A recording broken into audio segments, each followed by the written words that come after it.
Hoy traigo un mensaje que es siempre relevante, especialmente a principios de año. Su título, Más allá de lo visible, porque además del mundo visible existe otro mundo. La gran mayoría de la gente intenta orientarse y entender las cosas a través del mundo visible. Solo es más terrible cuando incluso los cristianos miran únicamente lo visible y no tienen en cuenta esa realidad espiritual que está detrás de las cosas visibles. Para poder orientarnos en este mundo invisible, la Biblia nos da la guía, ya que la Biblia, que es la palabra de Dios, nos revela lo que está más allá del mundo visible. No solo debemos orientarnos en el mundo visible, y no debemos extraer las causas y los efectos del mundo visible, sino que la palabra de Dios nos muestra lo que está más allá de ese mundo visible. Por lo tanto, no todo es lo que parece. Este mensaje es especialmente relevante al comienzo del año. Ahora tal vez se pueda uno preparar para este año y hay cosas predecibles. Lo que uno hace tiene consecuencias. Todo tiene consecuencias. Y hay cosas predecibles y se puede contar con que si hago esto, habrá una consecuencia. La Biblia también habla claramente sobre las cosas espirituales y en lo espiritual también podemos orientarnos de esta manera. La Biblia dice claramente que si hacemos esto, entonces habrá esta consecuencia. Podemos extraer estas cosas de la palabra de Dios y de eso hablaremos hoy. En general, el ser humano natural, se adapta de manera natural a lo que ve, lo que siente y lo que experimenta. También interpretamos nuestros problemas de alguna manera, así lo hace el mundo y a veces, lamentablemente, los cristianos también interpretan las cosas de esa manera. Que lo que veo es la realidad, lo que siento es la verdad. Lo que me rodea me determina. Así piensa el mundo, pero un creyente, un cristiano no debería pensar de esa manera, independientemente de que no neguemos el mundo visible. La Biblia tampoco niega el mundo visible, pero la Biblia enseña algo completamente diferente. Dice que las cosas decisivas no se deciden allí donde nuestros ojos ven. El mundo visible es la consecuencia y no la causa. Detrás de los acontecimientos visibles generalmente hay una realidad visible. Por eso es que de la misma situación, lo que destruye a una persona, a otra le da éxito o la fortalece. Por lo tanto, no son las circunstancias la diferencia, sino quién puede ver más allá del mundo visible, quién puede ver más allá de lo evidente. Nuestra vida no es una cadena de eventos aleatorios. Muchos piensan que las cosas no salieron como esperaban, que fue cuestión de azar, y muchos usan la expresión de modas, así salió, ¿qué se puede hacer? No puedo hacer nada al respecto. Según la Biblia, no son leyes espirituales que funcionan y continúan funcionando incluso si no somos conscientes de ello o si no queremos tenerlas en cuenta. Esto generalmente es lo más frecuente, pero eso el título del mensaje por eso el título del mensaje de hoy es más allá de lo visible. Vamos la palabra de Dios, 2 Corintios 4:18, al no poner nuestra vista en las cosas que se ven, sino en las que no se ven, porque las cosas que se ven son temporales, pero las que no se ven son eternas. Esta es una palabra muy poderosa y una gran verdad, y es probable que hayamos escuchado esta palabra muchas veces, quizás incluso la sepas de memoria, pero aún así a menudo la olvidamos. La carta de los Hebreos define la fe de esa manera. Hebreos 11:1. Ahora bien, la fe es la certeza de lo que se espera, la convicción de lo que no se ve. La fe no niega lo visible. No se trata de decir que si creemos debemos rechazar lo que es visible. Veo muy a menudo entre nuestros hermanos cristianos que tienen una realidad y tratan de negarla, pensando así que viven en la fe. La fe no niega el mundo visible, pero actúa de cierta manera. No permite que las cosas visibles dominen sobre él, que sean dueñas de su vida. Tal vez muchos piensen que la fe cristiana existe solo para escapar de la realidad.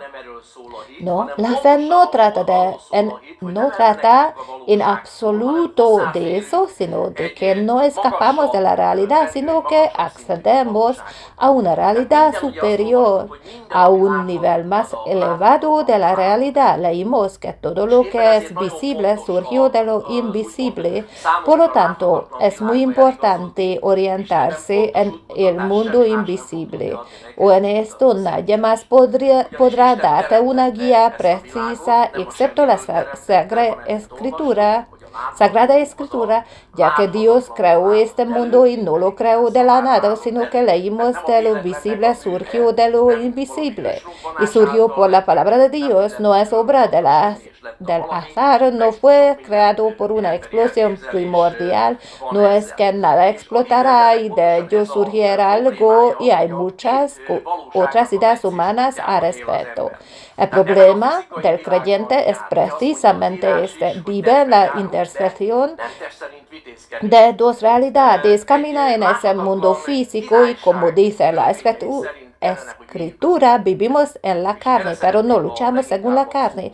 Deberíamos vivir según las leyes de un reino invisible, y es en este punto en el que me gustaría insistir hoy. Caminar según las leyes de Dios, según las leyes espirituales.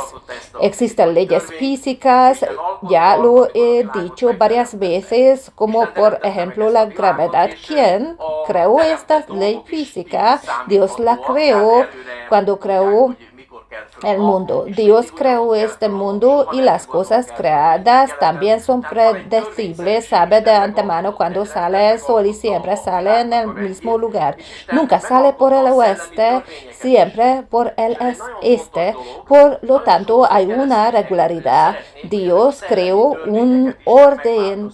Creó el orden del mundo y también creó las leyes espirituales, y esto es algo muy importante.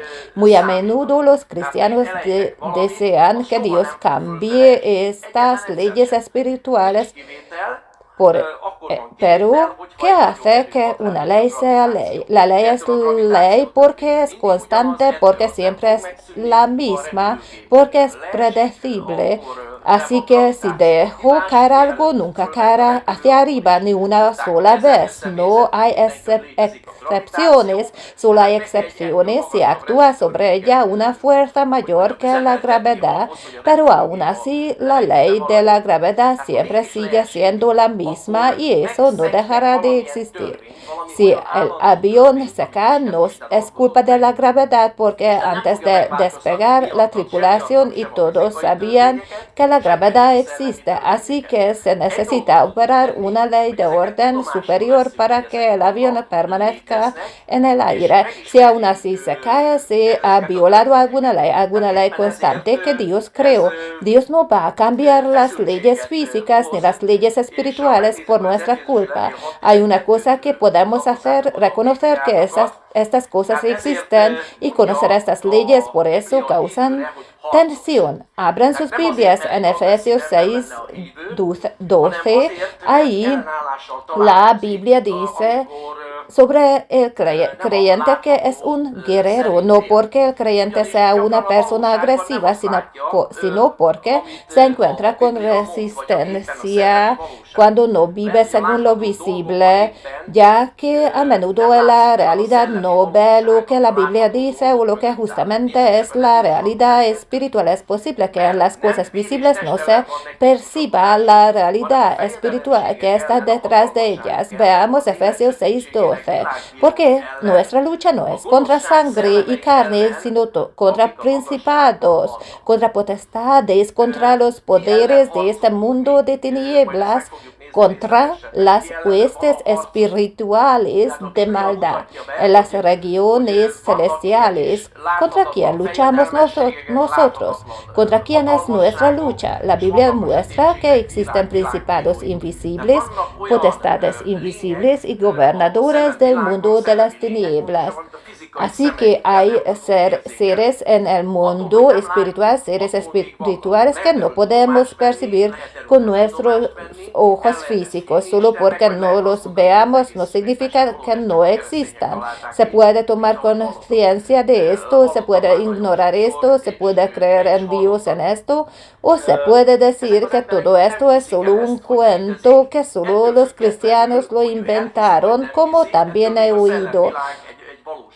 Lo he oído muchas veces y seguro que tú también lo has oído. Esas personas no creen en esto, que el mundo espiritual existe, pero independientemente de si lo creen o no, el mundo espiritual sigue siendo un mundo real y existente. Mucha gente ni siquiera creía que la Tierra fuera redonda. Por cierto, todavía existe la teoría de la Tierra plana. Todavía hay quienes la sostienen. Solo les digo que la fantasía humana, la imaginación humana no tiene límites. Entonces, creas o no, este mundo existe y existe porque Dios dice que existe. Nadie sabe mejor cómo es este mundo, ya que Él lo creó. Él creó todo. La palabra ya desde el principio aclara algo, que no toda lucha es una lucha visible. Lo que esta palabra también muestra es que no todo enemigo es humano.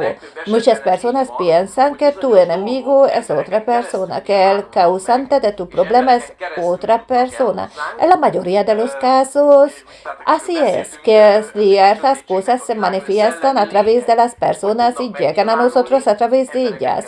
¿A quienes nos referimos aquí? Los jueces del mundo de la oscuridad. Son seres espirituales, como pueden manifestarse a través de las personas, y nosotros tendemos a creer que la otra persona es la culpable. Tendemos a culpar a los demás. Por supuesto, el ser humano puede ser instrumento del bien y del mal. Podemos convertirnos en instrumento de Satanás si nos abrimos a él. Y también podemos convertirnos en instrumento de Dios si nos abrimos a Dios. Satanás, al igual que Dios mismo, obra a través de las personas, se manifiesta a través de ellas. Jesús no prometió que la vida del creyente sería fácil, sino que la vida del creyente, la fe en Él, nos hará verdaderos, y que el camino divino que Él nos propone será un camino verdadero, pero no dice que será fácil. Mucha gente se equivoca y piensan que ahora me convierto en cristiano y que la dolce vida ha comenzado, que ya no tendré ningún desafío porque soy cristiano y todo estará bien. Puedes creer en esto, pero es una mentira. Jesús no prometió eso. Veamos Mateo 7:13 para ver lo que Jesús dijo aquí. Entrad por la puerta estrecha, porque ancha es la puerta y amplia es la senda que lleva a la perdición, y muchos son los que entran por ella. Jesús habla de una puerta estrecha y de un camino angosto. ¿Qué dijo Jesús sobre sí mismo? Jesús le dijo: yo soy el camino y la verdad y la vida. Nadie viene al Padre sino por mí. Entonces, este es el único camino hacia el Padre. No se puede llegar al Padre a través de otro Dios. No hay otro camino hacia la montaña, aunque muchos digan que la montaña se puede escalar desde muchos lados. A Dios no se puede llegar alcanzar más que a través de Jesucristo, su Hijo unigénito. Sin embargo, hay muchos que caminan por el camino ancho, que siguen a la multitud, que siguen supersticiones y creencias humanas. El camino ancho puede parecer más amplio, más espacioso, mucho más bonito, o que el horizonte es mejor, pero está lleno de trampas, lleno de áreas minadas que existen para arruinar la vida de las personas. Estas minas las coloca el enemigo en el camino. Permanecer en el camino estrecho requiere atención. Si sigues un camino sencillo físico, verás un montón de señales. Satán también coloca señales, generalmente son señales falsas. Debemos prestar mucha atención para mantenernos en el camino estrecho. Es muy fácil desviarse de este camino estrecho y hay muchas tentaciones, muchas muchas señales falsas aquí que muestran una dirección muy equivocada en nuestra vida. El objetivo de Satanás es desviarnos de este camino estrecho, por eso coloca señales falsas. Lo otro que es muy importante es que este camino requiere una decisión. No será Dios quien decida por ti, sino que te ha dado el derecho a decidir. Esto a menudo contradice el pensamiento natural del ser humano. El enemigo nunca dirá, ven y destrúyete, ven y te destruiré. Generalmente dirá, no es necesario seguir ese camino estrecho, no es necesario seguir el camino de Cristo. Hay un camino más simple, hay otros caminos, no es necesario tomar esto tan en serio, ya lo harás más tarde. Todo tiene su tiempo, como dice el libro de Eclesiastes, que hay un tiempo asignado para todo. La sincronización adecuada también debe estar presente, y lo que es una gran verdad que la Biblia nunca niega es que al final de cada camino nos espera algo, pero en el camino también habrá desafíos. La cuestión nunca es si habrá una consecuencia, sino siempre cuál será la consecuencia. Jesús lo deja claro, la palabra también lo deja claro. Si caminas por ese camino, entonces habrá una consecuencia de ese tipo. Si tomas esta decisión, tendrás estas consecuencias. Hay cosas predecibles de la misma manera también en el mundo físico. Si ves a una persona exitosa en algo, también ves sus resultados, pero hubo un camino que llevó a ese resultado para que él llegara aquí. Ahí una vez empezó en un camino y se quedó en ese camino, y en el camino hubo desafíos. Tú no comenzaste en ese camino, tú no recorriste ese camino, obviamente no podrías haber alcanzado ese resultado. Hoy en día, los cristianos piensan de la misma manera. Quieren obtener buenos resultados, pero no están dispuestos a abandonar sus viejos caminos, no están dispuestos a cambiar en sus caminos, sino que hacen lo mismo que han hecho hasta ahora, pero esperan un resultado diferente. No habrá un resultado diferente si haces lo mismo que has hecho hasta ahora, porque entonces llegarás al mismo resultado. Justamente estos días estaba viendo, me llegó un material y allí la persona decía que es posible aprender inglés en poco tiempo. ¿Sabías que con una hora de estudio al día puedes obtener un examen de idioma avanzado en 1 año y medio? Eso es lo que promete. Si, por ejemplo, tú quisieras aprender inglés, o yo o cualquier otra persona, entonces esto es algo predecible.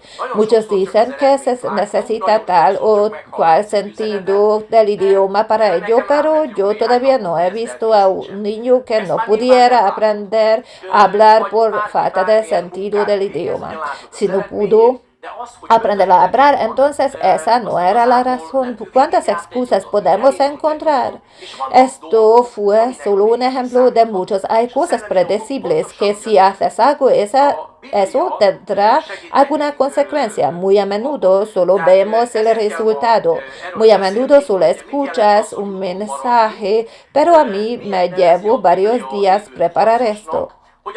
Obviamente, no lo ves, o cualquiera que haga cualquier trabajo, ves el resultado, pero lo que hay detrás realmente no. Y recorrió un camino, comenzó en un camino y lo recorrió completamente. Hay cosas cuyo final es predecible. Las cosas espirituales son exactamente así y la Biblia nos ayuda con esto. Por eso es necesario hablar hoy sobre esto, sobre lo que significa permanecer en el camino, porque la Biblia llama al creyente guerrero. ¿Cómo debemos luchar en absoluto? O tal vez entendemos mal la lucha de qué lucha se trata. Y hay algo más. A menudo no entendemos dónde tiene lugar esta lucha. Si vas a luchar en el lugar equivocado, una vez más llegarás a un mal resultado. Muchos cristianos luchan, pero luchan mal y en lugar equivocado porque el enemigo los ha desviado del campo de batalla donde deberían luchar. Muchos creyentes se cansan de esto. Permanecer en el camino requiere esfuerzo, pero realmente es necesario luchar. ¿Y qué significa esta lucha? Muchos piensan que el elemento esencial del creyente es la paz, la tranquilidad y la ausencia de problemas. Ciertamente, Dios realmente prometió paz, pero no prometió una vida sin conflictos. Tendremos conflictos y la Biblia no usa el término lucha por casualidad. Esta lucha generalmente no ocurre a nivel físico, sino que la mayoría de las luchas ocurren entre nuestros dos oídos en nuestra mente. No es porque Dios quiera la guerra, sino que encontramos resistencia cuando no vivimos según el orden del mundo y entonces el mundo nos juzga porque pensamos de manera diferente y no somos ellos. Veamos la palabra esto, lo escribió el apóstol Pablo a Timoteo y también habla sobre la lucha. Dice que ningún luchador se mezcla en los asuntos del mundo. En varios lugares la palabra habla de la lucha, pero ahora veamos esto. 2 Timoteo 4:7. He peleado la buena batalla, he terminado la carrera, he guardado la fe. Esta palabra es muy elocuente. El apóstol Pablo ya lo escribe desde la prisión. Estaba en cautiverio romano, escapó de su primer encarcelamiento. Nerón lo dejó libre según los primeros registros, luego fue capturado de nuevo y ya estaba a punto de ser ejecutado. Sabía que su camino aquí había terminado y dice, he peleado la buena batalla. ¿Qué entendemos por buena batalla? ¿Qué entendemos por batalla noble? La batalla al final de la cual está la victoria. He completado mi carrera. ¿Cómo logró completar su carrera? Aquí al final también da explicación de que he mantenido la fe. El objetivo principal del enemigo es tu fe para que aquello en lo que crees lo que enseña la Biblia, lo que dice Jesús, esas realidades espirituales sean negadas y distorsionadas. Que le mintió a Eva también. No es así, no morirán. Dice exactamente lo contrario que Dios. Pero si miramos esta palabra, vemos que esto no es una lucha agresiva que leímos aquí. No es la palabra de una persona agresiva, sino la confesión de un creyente perseverante y comprometido. Estas son cosas muy importantes. La confesión de fe perseverante y comprometida. La gente abandona muy fácilmente por el primer fracaso visible y muchas personas piensan que Dios ha fracasado. La palabra de Dios nunca fracasa. La palabra de Dios que Él pronunció es en sí misma una ley. Lo que Él ha declarado existe, está presente. La palabra de Dios nunca fracasará. Dios actúa de acuerdo con leyes. Él dio su palabra, dio el pacto y Dios es un aliado fiel.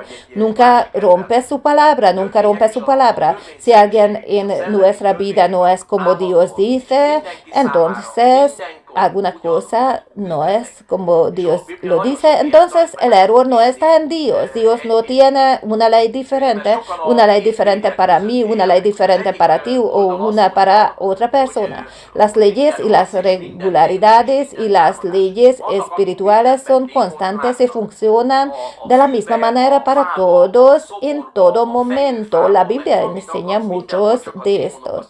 Muchos viven entre los dos extremos. Un lado dice que todo es lucha y todo es demonio y todo es ataque. Hay quienes ven demonios en todo, en la hierba, en el árbol, en la estatua, en el pino y en lo que quieras. Solo ven demonios en todas partes.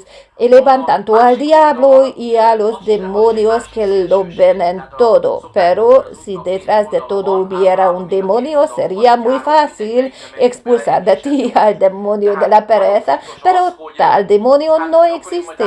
Aunque las personas han inventado muchas cosas. El otro lado es otro extremo. Se suele decir que el camino tiene dos lados. Generalmente hay un foso a cada lado. No importa en cuál caigamos, ninguno es bueno. Se piensa que entonces yo confiaré todo a Dios porque Él sabe, cuidará de mí y Dios sabrá cuál es mi problema. Por supuesto que sabe cuál es tu problema. No se trata de lo que Dios puede o no puede hacer, ya que Él es todopoderoso, lo sabe todo, pero se piensa que Dios se encargará de los demonios y yo no tengo que hacer nada. Miro tranquilamente mi serie y Dios lo hará, porque soy un creyente, soy su hijo y Dios me ama y yo no tengo que hacer nada. Y cuando algo se rompe en tu vida, cuando algo no es como debería ser, entonces dices, Dios mío, yo creí en ti, confié en ti, ¿por qué no ayudaste? Muy sencillo, porque no usaste esas leyes espirituales que Dios dijo que tú debes poner en práctica. Entonces hay una parte que Dios ha realizado. Dios realizó tu redención, ya no necesitas redimirte a ti mismo. Ella ha vencido al diablo, sin embargo, tu tarea es mantenerlo bajo tu pie. Dios no lo hará por ti. La Biblia no enseña ninguno de los extremos. La lucha no existe porque Dios sea débil ni porque Satanás sea fuerte. No es para nada por eso. La lucha existe porque el creyente tiene responsabilidad por ciertas cosas. Dios nos ha confiado ciertas cosas y por ellas la responsabilidad no es de Dios sino nuestra. 1 Timoteo 6:12. Pelea la buena batalla de la fe. Echa mano de la vida eterna a la cual fuiste llamado y de la que hiciste buena profesión en presencia de muchos testigos. Observemos a que le pide Pablo aquí a Timoteo, no le pide que Dios luche por él, ¿verdad? Sino que dijo que tú luches la buena batalla de la fe. Esto Dios no lo luchará por nosotros. Esto tenemos que lucharlo nosotros. Se insta a Timoteo que él debe luchar la buena batalla de la fe. ¿Contra qué se lucha realmente? Porque el mayor malentendimiento es que muchos creyentes a veces luchan en el lugar equivocado. Que leímos en la carta a los Efesios 6:12, porque nuestra lucha no es contra sangre y carne, sino contra principados, contra potestades, contra los poderes de este mundo de tinieblas, contra las huestes espirituales de maldad en las regiones celestiales. Entonces hay batallas que debemos librar a nivel físico, pero también hay batallas que debemos librar no a nivel físico. Contra las fuerzas espirituales puedes luchar en el plano espiritual. Allí no debes luchar en el plano físico. No se puede vencer a un enemigo espiritual de manera física. No se puede vencer con superstición, esoterismo y muchas tonterías con las que la gente intenta vencer. Mucha gente vive de la magia, luego quitan el mal de ti. Y las personas incluso pagan por ello, dando dinero a los estafadores. La Biblia deja claro que el Espíritu de Dios está en nosotros, porque somos el templo de Dios y hemos recibido poder sobre los malvados. La gente intenta el camino ancho, intenta la solución más fácil, luego el mago quita sobre mí la maldición, no tengo que hacer nada. Esto es superstición, esto es brujería, es odioso ante Dios y la persona se meterá en problemas aún mayores. Por extraño que parezca, he oído que los cristianos van a ver a adivinas. ¿Por qué quieres escuchar al diablo? Porque no prestas atención más bien al Espíritu de Dios. El demonio es un nadie derrotado. El diablo roba, engaña, destruye. ¿Por qué quieres escuchar medias verdades de personas demonizadas? Nunca lo olvidaré. Jim Sanders solía decir que si quieres envenenar al perro, entonces junto con el veneno debes darle abundante mortadela, porque de lo contrario no comerá el veneno puro. Bueno, el diablo te va a engañar, el mago te dirá esto, aquello y lo otro de tu pasado, porque los demonios conocen tu pasado, son mayores, más viejos que tú y tarde o temprano te vas a tragar la historia del mago y él va a sembrarte la idea de que probablemente vas a morir en un accidente de coche, un cáncer te llevará y entonces vas a empezar a creer en esto. El objetivo del diablo es exactamente que creas en su mentira, porque si crees en su mentira, tu vida irá en esa dirección y tarde o temprano se cumplirá en tu vida. Porque no escuchamos a Dios. Él quiere nuestro bien. Del mismo modo que tú quieres lo mejor para tu hijo. La palabra no dice que todos tus problemas sean demonios. Esto es muy importante, que hay que entenderlo, sino que el verdadero enemigo es lo invisible. Por eso no funciona cuando luchamos contra las personas. Muchas veces luchamos contra personas, discutimos, maldecimos las circunstancias. ¿Cuántas veces hacemos esto? Porque las circunstancias resultaron así, las circunstancias resultaron de aquella manera. Cuando culpamos a los demás, en esto creo que todos somos muy buenos, se nos da muy bien. Cuando algo sale mal, cuando algo no sale como se esperaba, siempre alguien más es el culpable. Mi vida es mala, seguro que el gobierno es el culpable, seguro que el ayuntamiento es el culpable, seguro que las leyes son malas. Miren, por eso hay tantas rebeliones, rebeliones en las calles, por eso hay tanta locura, porque todos son culpables. Mis cosas van mal porque alguien más tiene la culpa. Cuando llegue otra persona, entonces mis cosas cambiarán. Es un gran autoengaño, un gran engaño a ti mismo. Tu situación será la misma al día siguiente. ¿Por qué? Porque haces las mismas cosas al día siguiente, haces las mismas cosas mañana también. No importa quién sea el primer ministro o el alcalde o el pastor, o podríamos decir cualquiera. Si haces las mismas cosas y no estás dispuesto a cambiar, entonces llegarás al mismo resultado. Muchos cristianos creen en este cuento tonto que si esto pasa o aquello pasa, entonces a mí me irá mucho mejor. ¿Por qué es esto? Porque las personas no asumen la responsabilidad de sus propias decisiones. ¿Sabes de quién depende que tu vida sea mejor? De ti. Depende de una sola persona, quien viste esa mañana en el espejo. Si quieres llegar a un resultado diferente, al que has alcanzado hasta ahora, tienes que hacer cosas diferentes. Si hasta ahora no has escuchado la palabra de Dios, si hasta ahora no has escuchado la voz de Dios, entonces tienes que formar un nuevo hábito. No sé, no entiendo de eso, pero hay quienes dicen que se puede formar un nuevo hábito en 21 días. No sé si esto es verdad o no, pero una cosa es segura, tu hábito actual se formó porque hiciste las mismas cosas con frecuencia. Así que ahora estás formando un nuevo hábito.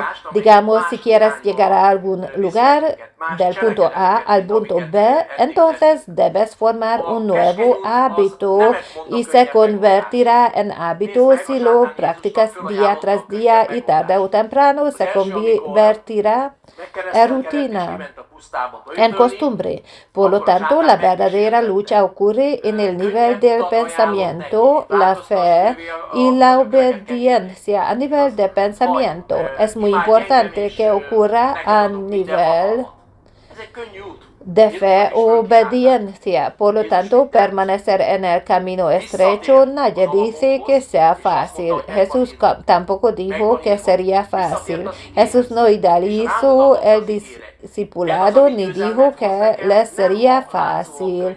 Mateo 16:24. Entonces Jesús dijo a sus discípulos, si alguno quiere venir en pos de mí, niéguese a sí mismo, tome su cruz y sígame. ¿Conocéis esta declaración de Jesús? ¿Qué significa tomar la cruz? Esto no es un castigo, no significa autoflagelación, no es un tipo de masoquismo, sino que significa que debemos cambiar de dirección, debemos cambiar a una dirección completamente diferente. A principios de año se puede reflexionar sobre que a dónde llegamos a fin de año depende de las decisiones que tomemos, si realmente mantenemos esas decisiones y si realmente desarrollamos un hábito que nos lleve en otra dirección. Debemos desarrollar acciones diferentes a las que hemos hecho hasta ahora. El camino estrecho dice no a la solución más fácil. Mira, Satanás le ofreció a Jesús la solución más fácil. La primera vez cuando fue bautizado y salió al desierto a ayunar, Satanás lo tentó. Le ofreció un camino más fácil. Convierte las piedras en pan o adórame y te daré todo el poder. Este es un camino fácil. También se le ofreció a Jesús. ¿Qué hizo él? Volvió a los fundamentos y dijo que está escrito. Está escrito, volvió a la palabra y señaló a la palabra. Esto es lo que nos trae la victoria, no el camino aparentemente más fácil. Cuando elegimos las soluciones muy fáciles, bueno, a veces hay soluciones fáciles, pero no siempre la solución fácil lleva al objetivo. Hay ocasiones en que hay que decir no a las excusas. En el mundo de los negocios hay un dicho que dice que no se puede ganar dinero y al mismo tiempo poner excusas. No se puede hacer ambas cosas a la vez. Si no vas a trabajar o si llegas tarde constantemente y te despiden, entonces se puede buscar una excusa, pero más temprano que tarde te despedirán de tu trabajo. Lo otro es que asumir la responsabilidad significa decir no a siempre culpar a otros.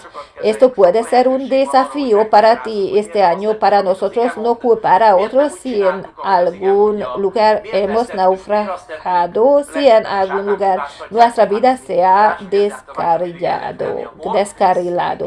No hay una persona fracasada que no pueda explicarlo. Incluso cuando trabajaba en el mundo y tuvimos una reunión de trabajo, había ciertas tareas que debían cumplirse, pero nadie las cumplió, aunque todos tenían una excusa. Le tocó a uno de mis compañeros de trabajo y eso también lo saqué de él. Dice, escucha, señor director, yo tampoco hice nada como los demás, pero también puedo explicarlo. Esta es la honestidad. que yo tampoco hice nada, yo tampoco hice las cosas correctas, naufragué, pero también puedo explicarlo. En esto también somos muy buenos, nos va muy bien en esto. Lo que hoy podemos establecer como meta y desafío incluso para este año es que sí asumo la responsabilidad de mi vida, asumo la responsabilidad de mi destino, asumo la responsabilidad de mis propias decisiones. El camino ancho parece cómodo, es muy cómodo que pueda reivindicarme rápidamente, ya que no soy yo quien tiene la culpa, sino el otro. Y entonces incluso nos sentimos bien, finalmente tenemos un chivo expiatorio. ¿Y qué pasa si tenemos un chivo expiatorio? ¿Eso hará que tu vida sea mejor? No, no cambiará nada y la cosa parece cómoda, pero el final siempre es la destrucción, siempre la decadencia, siempre que terminemos en el lugar equivocado. Mateo 7:13. Entras por la puerta estrecha porque ancha es la puerta y amplia es la senda que lleva a la perdición y muchos son los que entran por ella. Entonces hay muchas oportunidades para buscar excusas, muchas oportunidades para explicar por qué no hicimos lo que dice la palabra, por qué no lo hicimos como dice la palabra, por qué hicimos esto, por qué hicimos otra cosa. La mayoría culpa al diablo porque siempre es culpable, siempre se le puede echar la culpa. Esto otra vez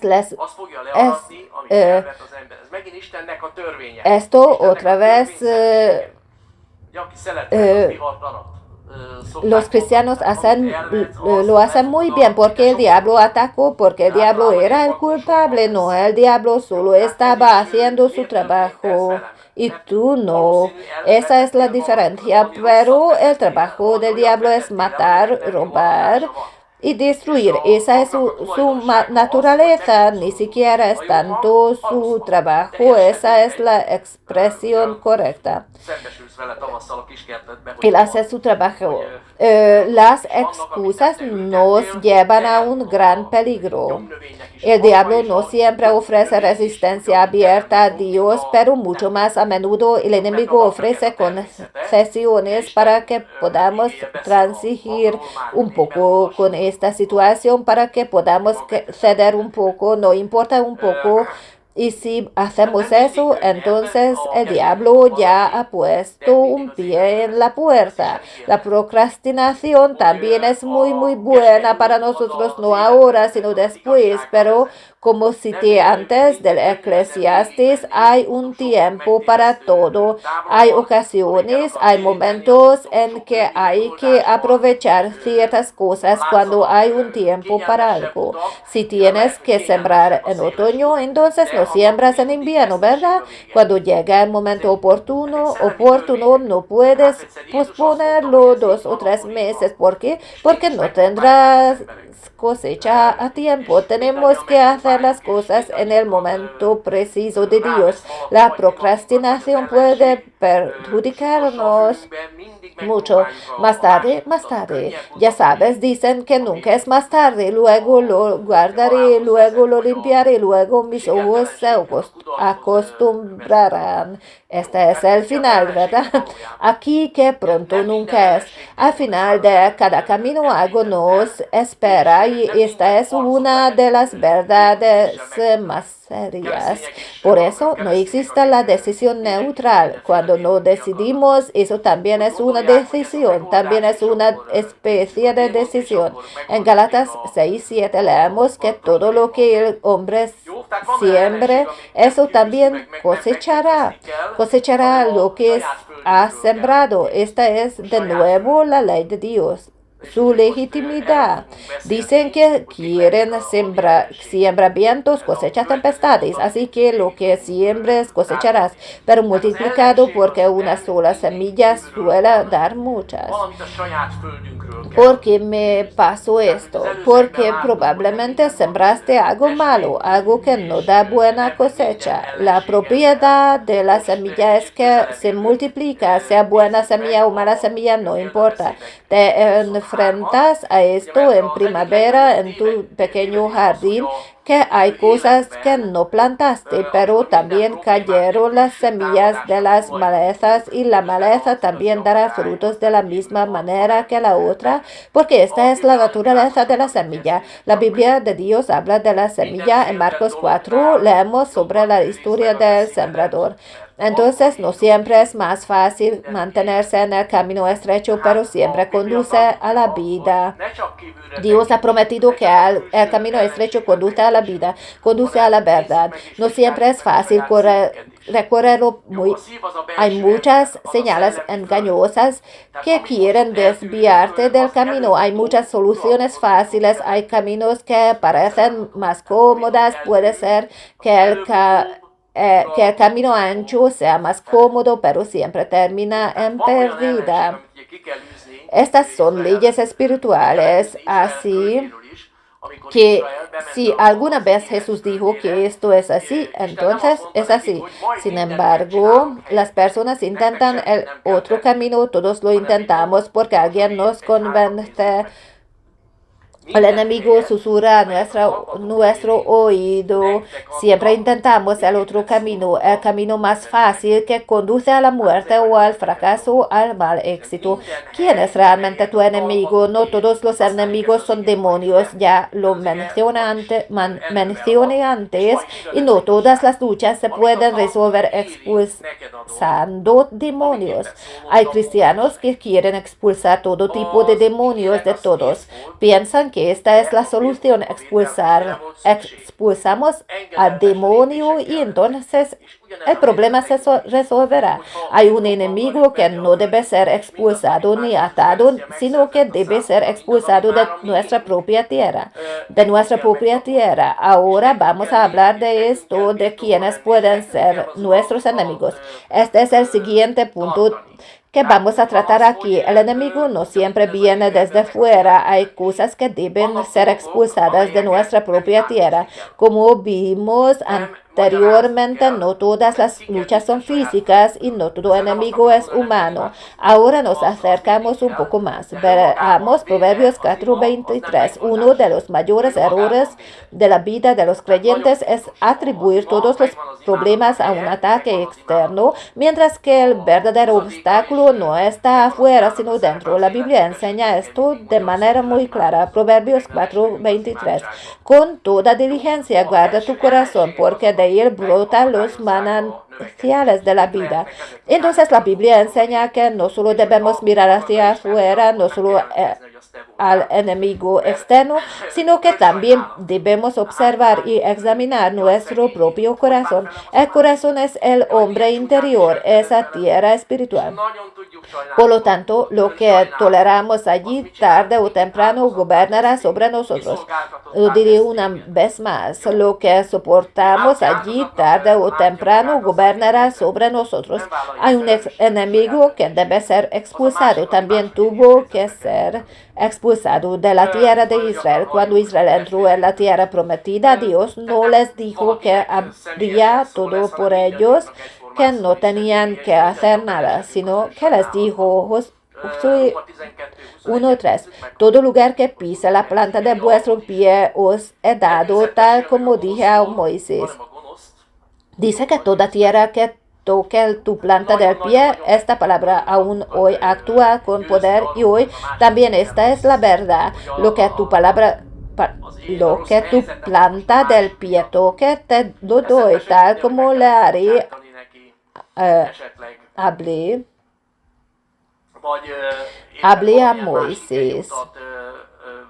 La promesa estaba lista, pero para tomar posesión se necesitaban pasos obedientes. Lo mismo ocurre con nosotros. Si queremos tomar posesión de nuestra tierra y de todo lo que la cruz de Jesús ya ha adquirido para nosotros, lo que ya es nuestro, debemos pisarlo y debemos actuar y debemos tomar posesión y debemos mantenerlo bajo nuestro dominio. Lo mismo ocurre en la vida del creyente. Hay cosas por las que no hay que orar, no hay que explicarlas, sino que hay que expulsarlas de nuestra propia tierra. Con esto no quiero decir que no haya que orar. La oración siempre es necesaria, pero por sí sola la oración no es la solución. La oración es muy importante, tiene su lugar, tiene su papel en nuestra vida y de hecho la palabra siempre dice que debemos orar sin cesar y no debemos desanimarnos en la oración. Los enemigos internos impiden el crecimiento. ¿Cuáles podrían ser? Voy a enumerar algunos y si te reconoces en alguno no necesitas admitir que eras tú. Lástima de uno mismo. ¿Cuántos creyentes dicen, ay, pobre de mí, cómo me trato ese otro, qué feo se comportó conmigo? Realmente sabemos compadecernos. La autocompasión siempre te convierte en víctima, te hace vulnerable. ¿Qué pasa con quien se ve a sí mismo como una víctima? No asume la responsabilidad de su propia decisión. La culpa es del otro por haberme puesto en esta situación. Muy a menudo lo escuchamos también de nuestros hermanos. No le habla personalmente a alguien, sino que la palabra de Dios nos habla a todos por igual y todos podemos caer en la autocompasión. Romanos 12:21. No seas vencido por el mal, sino vence con el bien el mal. Podemos convencernos a nosotros mismos de lo malo que es el otro, de que mi mala situación es culpa de los demás. Ni siquiera se te ocurriría que tal vez deberías perdonarle o elegir otra forma de actuar. Muchos creen que cuando caen en la autocompasión, aún así siguen siendo humildes. La autocompasión podríamos incluso decir que es la falta de fe, pero tal vez no tanto la falta de fe, sino que la persona ignora aquellas leyes espirituales que de esta manera vuelven en su contra. También podemos hablar de la otra persona. La pareja pasiva encaja aproximadamente en la misma categoría. La pareja no siempre significa inactividad, muchas veces solo significa postergación. Proverbios 21:25. De deseos se consume el perezoso, pues sus manos no quieren trabajar. La gente se encuentra en situaciones muy malas. Hay personas que han llegado a malas condiciones de vida. No encuentran trabajo desde hace 2 años, 3 años. Bueno, si no buscara, yo tampoco encontraría. La escritura dice que quien busca encuentra y al que llama se le abrirá. Entonces, ¿por qué estoy yo en esta situación? Porque hiciste mucho para llegar a una situación así. ¿Y a quién culpan en este momento? En ese momento la asistencia social es culpable, el gobierno es culpable, la congregación es culpable porque no ayuda lo suficiente. Todos los culpables excepto la persona. La Biblia enseña claramente que quien no trabaja tampoco debe comer. Por lo tanto, debemos actuar. Evidentemente, no se debe confundir si alguien ha cometido un error, ha caído en una mala situación de vida y necesita ayuda, o si se ha encontrado en una mala situación sin culpa propia. Hay situaciones en la vida en las que uno se equivoca, así que no hablo de esta, sino de esa acción consciente o inacción que uno debería realizar pero no hace y como consecuencia se encuentra en una situación de vida difícil y la otra persona te presiona para que le ayudes. Él no está obligado a trabajar, pero tú estás obligado a ayudarle. Alguien dijo una vez, puede ser que no suene bien desde un púlpito que somos cristianos pero no tontos. Ya perdón, pero así lo escuché y así he oído y así quizá todos lo entiendan. Siempre es la persona fracasada la que se justifica. La persona exitosa nunca se excusa. Una persona productiva no se excusa. Jesús nunca explicó su fracaso. No sé si lo has notado en la escritura, pero se explicó su éxito. Porque siempre hago lo que veo hacer a mi padre. También explicó la razón de su victoria, porque hizo lo que debería hacer. hizo lo que escuchó de Dios. La razón de nuestro éxito también podría ser esta, porque es una ley espiritual. Si la palabra dice que hagamos algo, entonces Dios dice que llegaremos a ese resultado. Si realmente haces esto tal como la palabra lo dice, alcanzarás el resultado que Dios ha prometido. Es así de simple. Es así simple. Si no llegamos a ese resultado, entonces no hemos hecho algo, dice la palabra. Ahora puede ser que estés discutiendo conmigo, digas que tal vez esto no siempre es así, pero la palabra, independientemente de eso, lo escribe así que sí, a veces debemos enfrentarnos a nuestras propias cosas equivocadas, a nuestros desvíos de objetivo. Proverbios 28:13. El que oculta sus delitos no prosperará. Quien los reconoce y se enmienda obtendrá compasión. Estos son versículos del Antiguo Testamento, verdades eternas, que significa que cubre su pecado, su error. Dice que no fui yo quien lo arruinó, sino el otro. No fui yo quien lo arruinó, sino el tercero. Por eso David fue un hombre conforme al corazón de Dios, porque cuando cometió un error y reconoció su falta, fue a Dios y no dijo que el otro era el culpable o que Betsabé era la culpable, que tenía que hacer allí a la plena luz del día. ¿Qué tenía que hacer allí a plena luz del día? No, sino que dijo que sí, fue mi culpa. La excusa quita la responsabilidad, pero también quita otra cosa, quita el crecimiento. No solo se quita la responsabilidad de uno mismo, sino que también se quita la oportunidad de crecer. No nos equivocamos. El gran problema no es que nos hayamos equivocado, sino que el problema es si no lo reconocemos y no queremos cambiarlo. Así que hay que reconocer cuando hemos metido la pata, y este tipo de cosas abundan en la vida de todos nosotros. Pero entonces hay que decir que nos equivocamos, que no es así. Obviamente hay que arreglar las cosas relacionadas con esto en el lugar adecuado. Hay que ir ante el Señor. Él ya había perdonado antes de que cometieras el acto, porque sabía que lo harías. Puede ser que también sea necesario pedir perdón a la otra persona y arreglar la situación. Un creyente no comprometido siempre culpa a Dios cuando se han enfadado ya con Dios. O pensé que me sanaría, pero Dios no me sanó.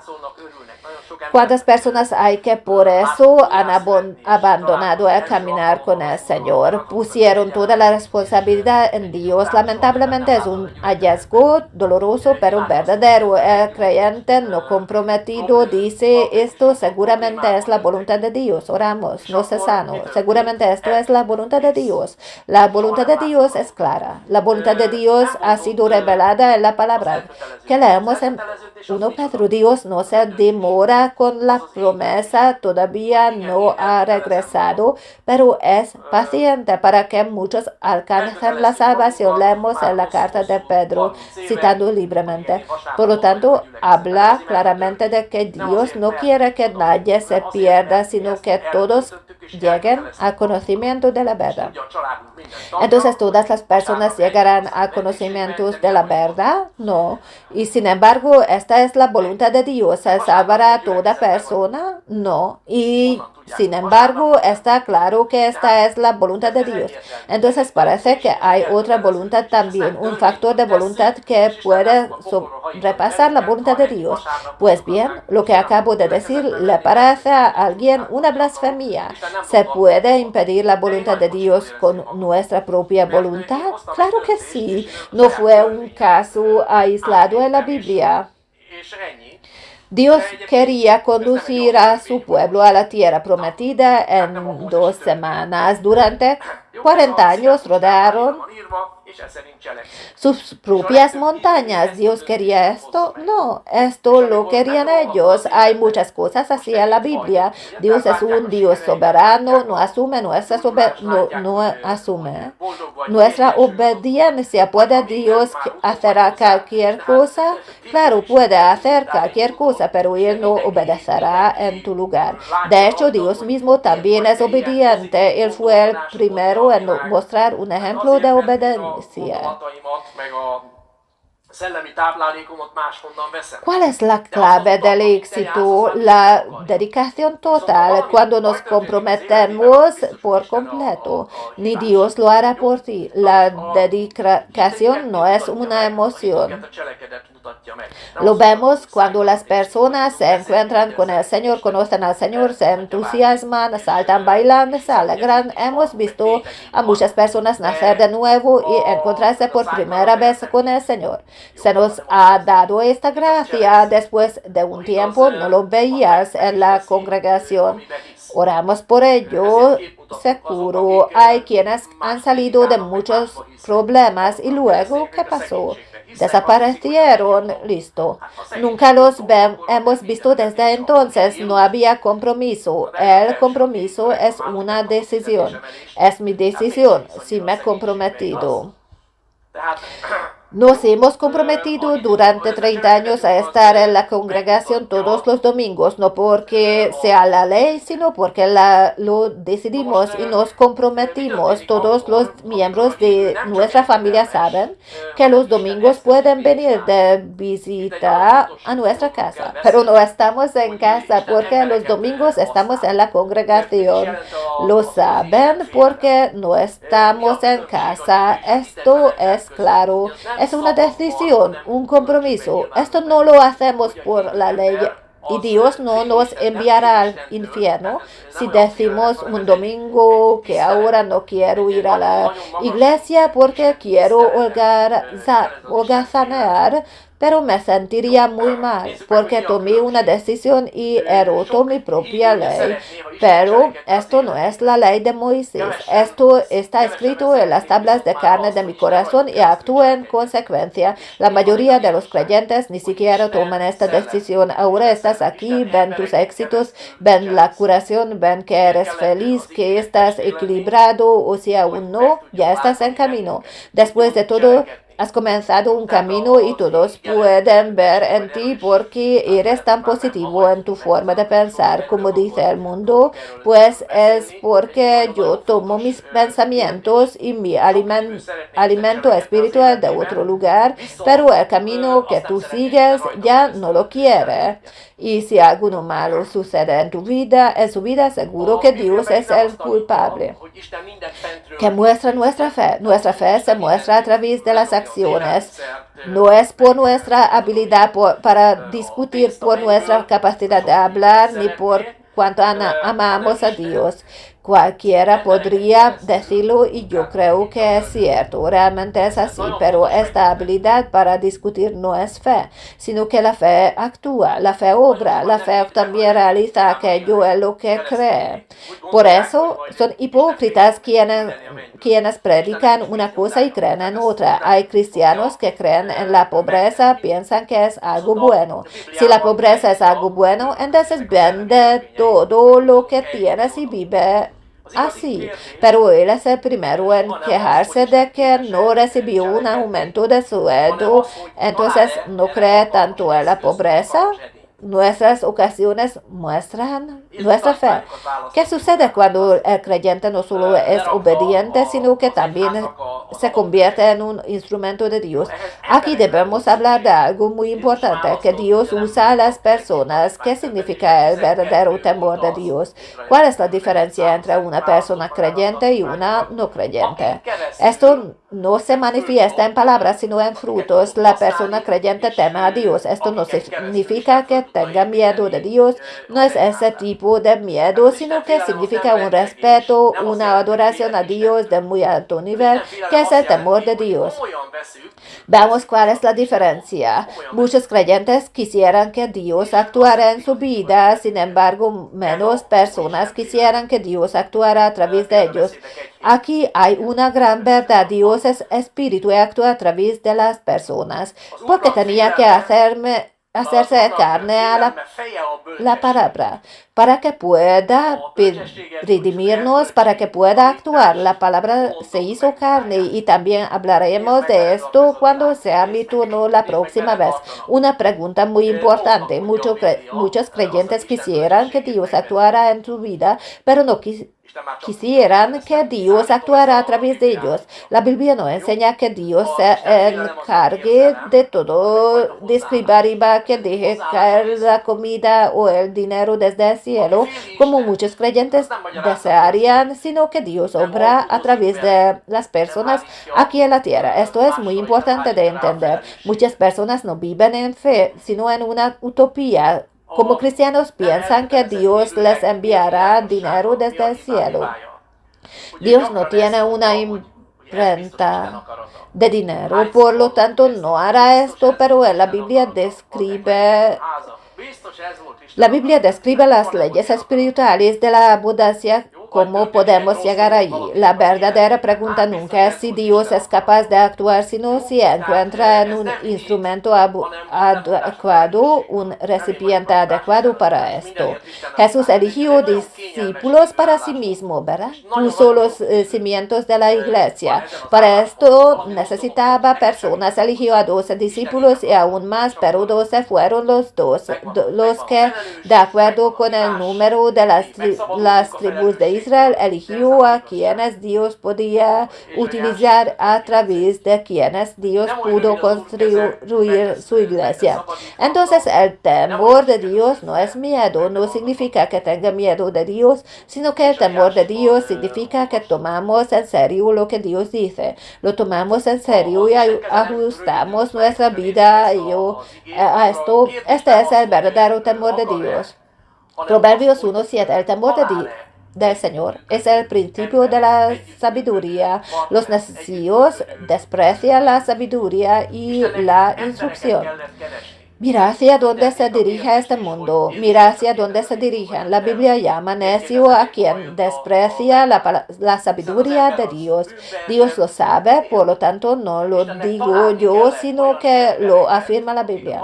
El temor de Dios no es un sentimiento, sino una especie de actitud. Es una actitud de nuestra parte. Quien teme a Dios no interpreta la palabra, no negocia con ella, no la delega a otros y no les transfiere la responsabilidad a Dios.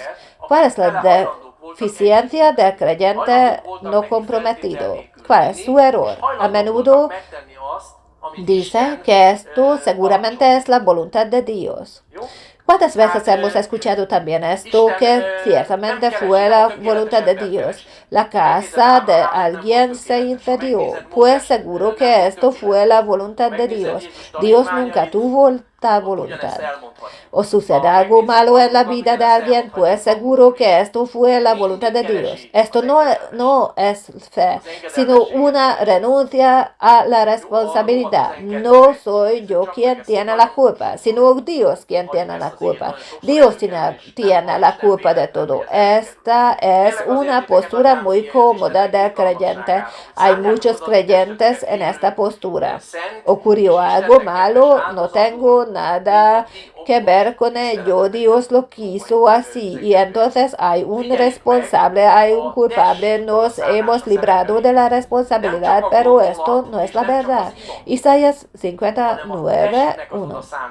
Y aquí no se ha acortado la mano del Señor para salvar, ni se ha endurecido su oído para oír. Si la mano de Dios no se ha acortado, leímos aquí, entonces la pregunta no es si quiere, sino si encontrará un hombre cooperativo, un socio cooperativo, un creyente cooperativo. Dios tuvo que buscar personas. Podríamos hacer la pregunta de por qué Jesús vino solo 2000 años después. ¿Por qué vino El Salvador 2000 años después? Después de todo, el hombre cayó en pecado, porque Dios tenía que encontrar personas que estuvieran dispuestas a cooperar con él. era, por ejemplo, Abraham. Dios tuvo que esperar hasta que viniera un Abraham. Tuvo que esperar hasta que viniera un Moisés. Podríamos continuar con toda la historia de la salvación. Dios tenía que encontrar personas obedientes que estuvieran dispuestas a cooperar con Él. Estaban dispuestas a creerle incondicionalmente. Estaban dispuestas a hacer lo que Dios les ordenaba. Dios no busca a la persona perfecta. Si miras a Abraham, no era perfecto. Si miras a Moisés, no era perfecto. Si miras a los discípulos de Jesús, ellos tampoco eran perfectos. Si nos miramos a nosotros mismos, podemos decir lo mismo de nosotros, pero Dios siempre busca al obediente, busca la obediencia. Veamos Romanos 2:1. Escuchamos esta palabra muchas veces, aparece muy frecuentemente y no es por casualidad. Por consiguiente, hermanos, os ruego por las misericordias de Dios que presentéis vuestros cuerpos como sacrificio vivo y santo, aceptable a Dios, que es vuestro culto racional. Observemos que aquí se menciona la entrega del cuerpo, no solo el pensamiento, no solo la oración, no, sino la entrega del cuerpo. ¿Qué significa esto? Entrego mis decisiones, entrego mi tiempo, mi energía, tal vez incluso mis reacciones, entrego todo. Dios puede convertir esto en un instrumento en su reino. Los términos creyente e incrédulo no son etiquetas, sino frutos. A menudo se dice que alguien es incrédulo, que no tiene fe. Los cristianos se etiquetan entre sí. Esto también suele funcionar muy bien, pero esas no son etiquetas. La fe o la incredulidad es un fruto, eso es el fruto, es el resultado de algo. La Biblia no piensa en términos de etiquetas, sino en resultados. Veamos solo en el Salmo 1, estas verdades espirituales fundamentales, incluso David las conocía muy bien. Salmos 1:1. Cuán bienaventurado es el hombre que no anda en el consejo de los impíos, ni se detiene en el camino de los pecadores, ni se sienta en la silla de los encarnadores. Bendito, feliz es aquel hombre. Este es el hombre creyente, no solo cree, sino que sigue otro camino. También consagra su cuerpo, no solo su fe. Camina por este camino. ¿Y cuál será el resultado? La Escritura dice que si caminas por este camino, este será el resultado. La Biblia es tan clara al respecto. Salmos 1:3 hasta 4. Será como árbol firmemente plantado junto a corrientes de agua, que da su fruto a su tiempo y su hoja no se marchita. En todo lo que hace prospera, no así los impíos, que son como paja que se lleva el viento. Entonces, el incrédulo no es incrédulo porque no haya escuchado sobre Dios, sino porque no le permitió a Dios que Él formara su vida. Aquí está. Veamos cuál será el camino de los malvados. La Biblia es clara y si Dios dice que es así, entonces así es. No se pueden cambiar ni las leyes espirituales ni las leyes físicas. Solo porque un creyente se ha descuidado y, digamos, se caiga del cerezo, Dios no tiene la culpa. Pero, por supuesto, si ha orado y tiene fe, entonces los ángeles lo atraparán. No se lastimará tanto, pero la gravedad todavía actúa sobre él. Igual se va a caer del árbol. Veamos qué dice la Escritura sobre el camino de los malvados. No así los impíos, que son como paja que se le lleva el viento. Entonces los malvados no tienen bendición guardada, lo que han sembrado lo cosecharán. Ya lo leímos antes en la carta a los Gálatas. Convertirse en instrumento, cambiar de dirección, significa todo esto, que el instrumento de Dios no es quien lo sabe todo. No es aquel que lo explica todo, que convierte todo en espiritual. Muchos son tan espirituales, convierten todo en algo tan espiritual. El instrumento de Dios es aquel que oye la palabra y la pone en práctica. Así de simple, así simple es. Es simple. Esto lo describe maravillosamente Santiago, pero el mismo Jesús también lo dice.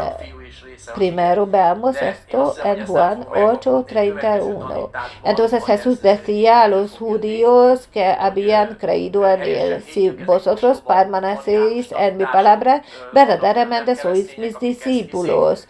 El discipulado no es información, sino un estilo de vida. No importa lo que sabemos, cuánto sabemos, cuán espirituales parecemos, sino cuánto permanecemos en las palabras de Jesús, cuán fielmente las seguimos.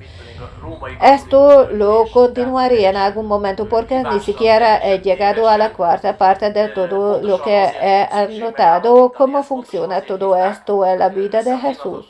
Porque era necesario que el Hijo de Dios viniera en carne. ¿Qué significa que sea hijo de hombre y hijo de Dios?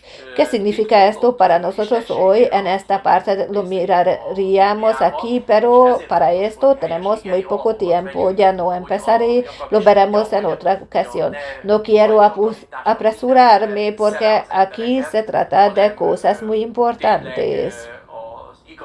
El diablo siempre levanta la cabeza y siempre trae enseñanzas antiguas y falsas. Hace poco se estaba difundiendo en internet que los cristianos creen en 3 dioses. Pensamiento tonto. Alguien trata de demostrar y refutar la divinidad de Jesús y del Espíritu Santo a lo largo de varias páginas y escribe tal cantidad de disparates que simplemente duele. Los cristianos nunca han creído en 3 dioses, siempre han creído en un solo Dios. En su momento crearon el credo de Nicea y de Constantinopla.